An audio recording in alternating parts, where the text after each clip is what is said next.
Party उन लोगों की भी पहचान करती है। सिर्फ ये विश्वास आज आप लोगों को दिलाना चाहता हूं।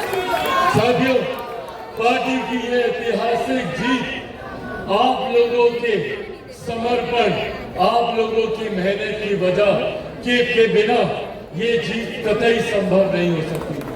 आज जब देश में नहीं दुनिया में इस बात का जिक्र हो रहा है, जब दूसरे देशों में भी जब लोग इस बात की चर्चा कर रहे हैं कि भैया ये हमारे प्रधानमंत्री आदरणीय नरेंद्र मोदी जी का सामर्थ्य है कि वो तीसरी बार लगातार चुनकर देश के प्रधानमंत्री बने हैं, तो ऐसे में हर उस दल का भी आकलन हो रहा है जिस दल ने उनको तीसरी बार प्रधानमंत्री बनाने में एक महत्वपूर्ण भूमिका निभाने का काम किया।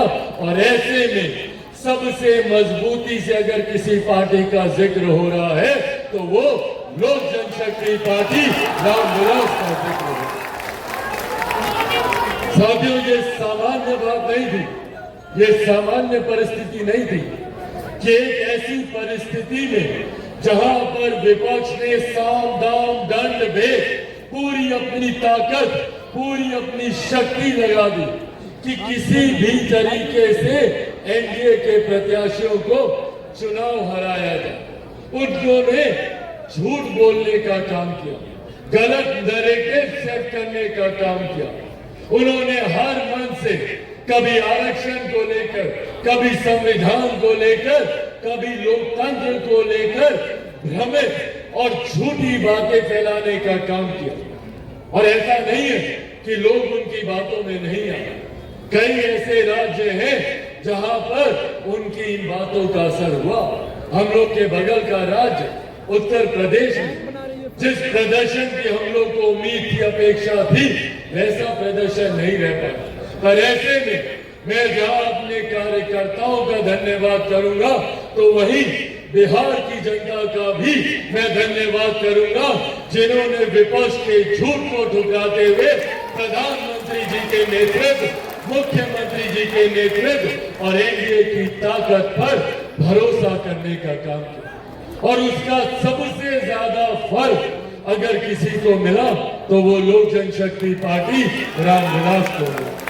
आज मुझे गर्व होता है ये कहते हुए कि हमारे नेता, मेरे पिता आदरणीय रामविलास पासवान जी, उन्होंने हमेशा से ये सपना देखा कि पार्टी नई ऊंचाइयों पर जाए। सन 2000 में जब उन्होंने पार्टी का गठन किया, वहां से लेकर जब तक वो जीवित रहे, उन्होंने हमेशा विपरीत परिस्थितियों से भी लड़ते हुए पार्टी को नई ऊंचाइयों तक लेकर जाने का काम किया।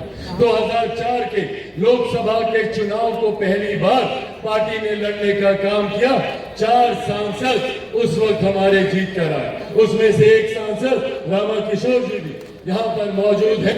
ये तमाम सांसद एक एक कर 2004, 2009 में जरूर हम लोग विपरीत परिस्थितियों से गुजरे, पर उसके बाद पुनः पार्टी ने एक नई ऊंचाइयों को देखने का काम किया जब 2014 में 7 में से 6 सांसद हम लोग जीत कर आए। और उसके बाद से लगातार पार्टी ने ये कंसिस्टेंसी बरकरार रखी। कोई ये नहीं कह सकता भैया कि पार्टी आई धोखे में जीत कर चली गई। हम लोगों ने 14 में भी अपने आप को साबित किया, हम लोगों ने 19 में भी अपने आप को साबित किया। 6 सीटें लड़े, 6 की 6 हम लोगों ने जीतने का काम किया। और 2024 में भी हम लोगों ने पुनः अपने आप को साबित करने का काम किया। 5 सीटें हम लोग लड़े और 5 की 5 सीटें हम लोगों ने जीतने का काम किया। कुछ दिनों पहले भारतीय जनता पार्टी के कुछ शीर्ष नेताओं से हमारी बातचीत चल रही थी।